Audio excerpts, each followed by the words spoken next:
Зохиолч Дамжны даваа нэм. Ясны эд өгүүлэг. Өвгөн очир бараан зах орж эмээл авна гэсээр толгойдд байх хүүгийн хашаанаас гарч зам бараацгийн автобусны буудлын руу дөхөж унаанд суугаад наран туулын зүг хөдөлжээ.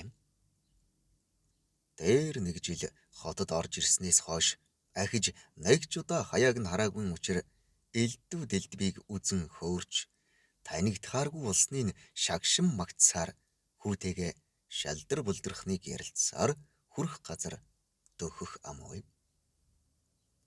Хүн зонон багтаж шингэхэн болоо юу да.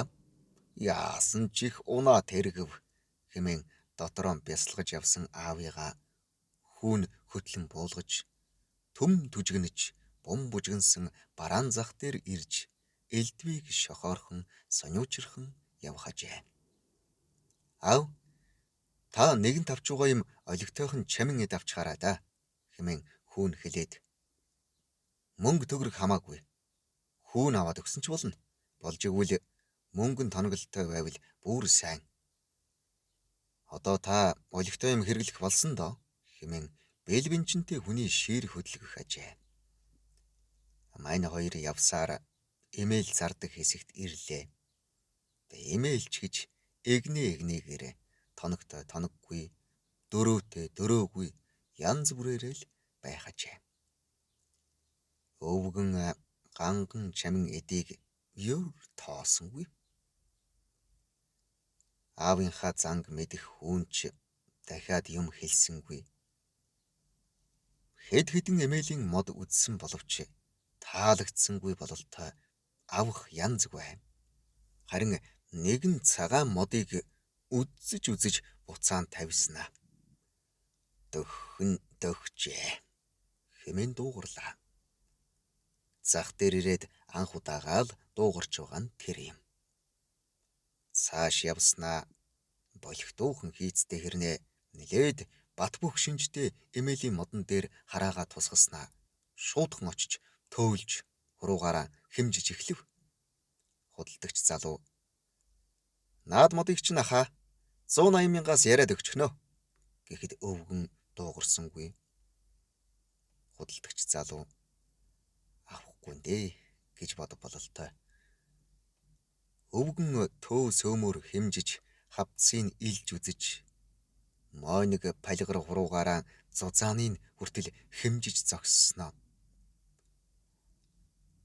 Лавг дарахны хийц мөн үү гэж гинт дуугарлаа. Залуу 8-ных нь модны эзнийг шууд нэрлсэнд ихэд гайхаж тийм ээ хаа архангайда нэртэд орох сайн дархан да. Та танд хэрэггүй гэвэл үгүй дээ. Нэг удаа эмээлийн авч байсан юм. Өвгөн өврөө ухаж дараайсан 10,000 тууд гаргаж 18-ыг тоолоод залууд өгвөл залуу 20-ыг эргүүлэн барьж би ярина гэсэн шүү дээ хаа. Та 160-аар авахд болно гэвэл үгүй хүүхэ байг гэл айлаа хэмээгээд хүүдээ эмээлийн модыг тэврүүлсэн очир өвгөн хэрэгэ нэгэнт бүтээсэн аятай толгой гэдгэр гарч одоход түрүүнээс хойш эргэлдэж ахиухан шиг буулгах санаатай байсан нэгэн өвгөн харахгүй л юм мэддэг өвгөн санж альва нэгэн ясны эд гой сайхандаа бус эдэлгээ даах чанартай л байдгийм шүү дээ. Бидний монголчуудын хэрэглэл ах уйдаан таарсан бат бөх байхаас биш нэг их гоёмсоглоод байдаггүй л дээ. Лавг дархан гэдэг морины биеийн онцлогийг зөв тооцдог аргагүй л бурхан хүн ажээ хэмээн эмээл авсан эмээл хийсэн хоёрыг магтан сайшааж суухавай.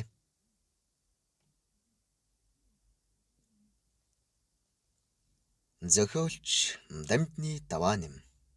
Уншсан Эрхэнбаярын Баттарч.